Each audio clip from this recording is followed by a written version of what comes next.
Alright, so in part one, we sort of talked about how grew up being sort of indoctrinated by this creationist bullshit that just sort of dominated my education, throughout middle school, high school, and so I was just taught all this bullshit. And thanks to the YouTube atheist community, I began to really get a grasp on science, and it sort of put me towards the path of science that I continue to follow to this day. And when we last left off, I was talking about this guy, Cult of Dusty, and he's interesting because there was a schism that happened, ladies and gentlemen. This happened, I don't know, it was before Trump. It was during the time of Atheism-Plus. And Atheism-Plus was sort of this proposal that said, hey, atheist community, you guys have this big active community of people online. How about you use that online momentum to do real progressive social change for like people of color and women and LGBT people? And some of them said yes. Like the atheist experience, they agreed to support Atheism Plus. But others said no. And one of those folks was Thunderfoot. And instead of making content that was devoted to debunking creationists, which I so desperately needed, he started making content that was devoted almost entirely towards just shitting on Anita Sarkeesian and feminism.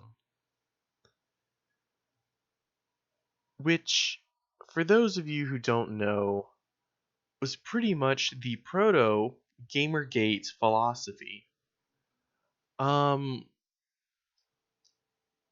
And Thunderfoot is weird because he's not exactly a chud, but he still spends so much time just shitting all over feminism and Anita Sarkeesian, and so he is pretty much associated with the chuds by proxy.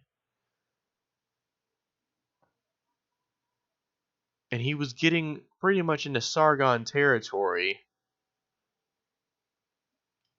But Sargon wouldn't really come up on my radar and on most people's radar until well into the Gamergate controversy.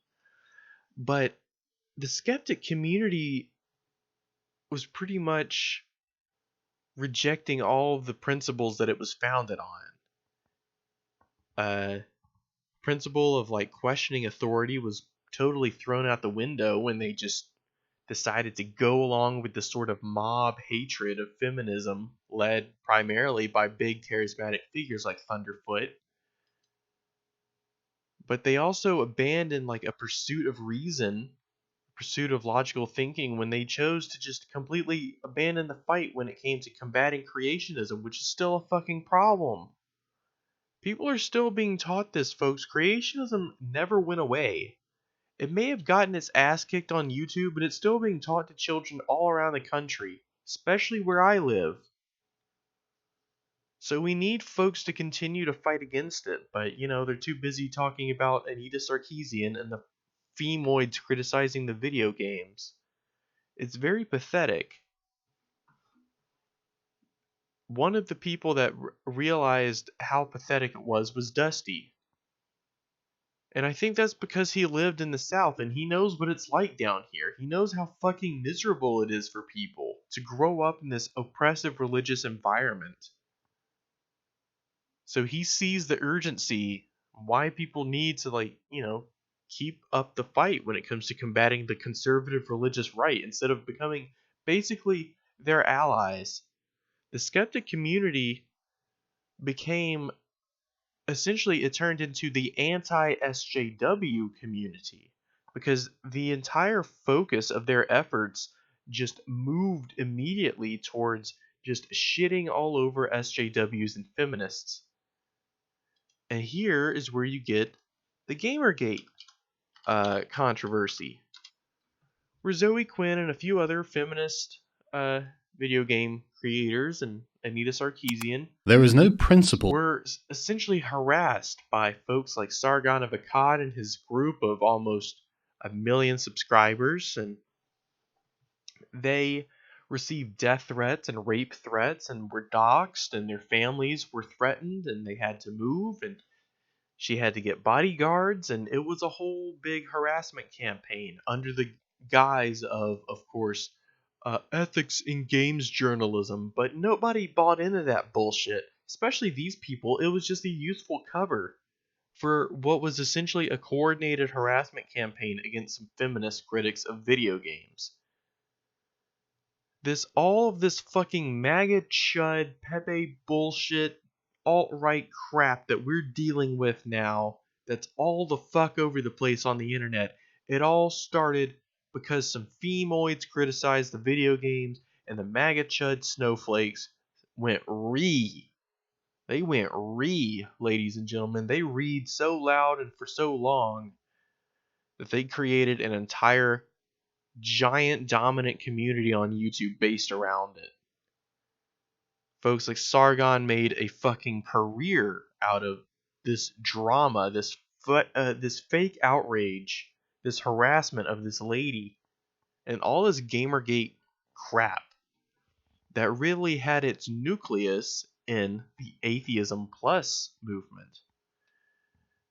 So we had a movement here that was very progressive, that was more than willing to unite, at least some of its factions, especially in the South, were more than willing to unite with progressive movements, women's rights movements, black people's movements, other ethnic minorities movements, LGBT movements, as a sign of solidarity against the common enemy that we all faced. Atheists faced severe oppression.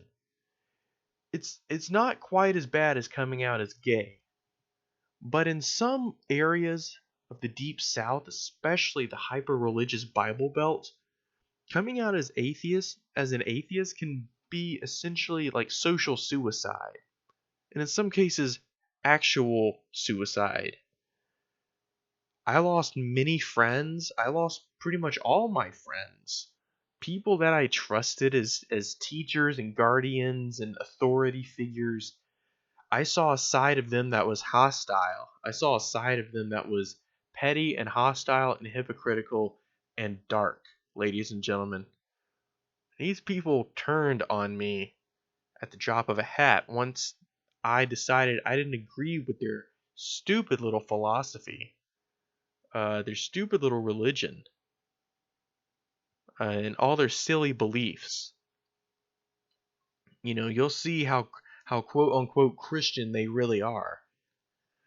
But anyway, the skeptic community had a real bone to pick with the religious right, and the fact that they essentially dropped that fight against them and turned against progressive potential allies, rejected Atheism-Plus, then sort of morphed into the Gamergate anti-SJW community over the course of that whole drama. And then, of course, after that, you had fucking Donald Trump come along, and all of these guys shilled so hard for Trump that they became the MAGA chuds we now see. Where when you type SJW into YouTube, you just see endless fucking videos of MAGA chuds like Steven Crowder and Geeks and Gamers and Thunderfoot and Joe Rogan and all these people just mocking feminism and totally poisoning the well on pretty much anything remotely related to feminism on YouTube. They harass these women, they make fun of their appearance. Nothing is nothing is off limits for these guys. No type of humor is too lowbrow. Folks like the Quartering, he hasn't been featured on this channel. The Quartering seems like, but he is one of Boogie 2988's good friends, and they do a podcast together from what I understand. But this fucking chud, his entire stupid... See, he's got a little honkler there. He's still talking about Anita Sarkeesian, he's still fucking talking about her. 7 fucking hours ago he posted this shit. The guy, all of these fucking loser anti-SJW chuds are essentially the broken, decayed, resurrected corpse of what remains the YouTube skeptic community. Yeah, they abandon all fucking skepticism and embrace this reactionary bullshit ideology, which just shits all over pretty much anything that feminists do, anything that social justice does. And, he's putting up honkler shit. This is the 3rd fucking honkler I found in his thumbnail, so I'm pretty sure this guy's a honkler boy too. Cringy as fuck, dude. So, speaking of cringy as fuck, we got Ken Ham here with his dumbass little fucking dinosaur. Uh, you abandoned the real fight, guys. So great job, skeptic community. You're real pieces of shit. There's still people out there fighting the fight. Potholer 54, of course, I mentioned. But also this guy, Cult of Dusty, and also these guys, the Atheist Experience. They're still there. Aaron Ross still out there. A lot of these guys are still out there, but they have been marginalized and pushed to the side by the quote-unquote skeptic community because of their refusal to not reject Atheism-Plus and these progressives that could have been really good allies in their movement. But instead, all these white male chuds decided to just, make it a male-only geek space, just like gaming, just like comics, just like all these other fucking communities that the MAGA chuds try to occupy. It's really quite sad. So all that said, that was my criticism of the skeptic community. They basically abandoned skepticism, turned to this reactionary crap ideology, and sold out. Turned their back on a lot of progressive allies that they could have made. And really, and the honest truth is that they had the potential to make something like a breadtube before breadtube was even a concept. And this could have had the potential of countering the alt-right if they had gone the other way. But it's just a damn shame, is what that is. So, thank you all you YouTube skeptics that turned your back on the movement and became MAGA chuds of today. You're all real scumbags. But kudos to all the ones that stayed the course and are still doing the good word. Just putting out all this good content for folks who are trapped in religious indoctrination to slowly claw their way out of by listening to and watching. So thank you guys for that.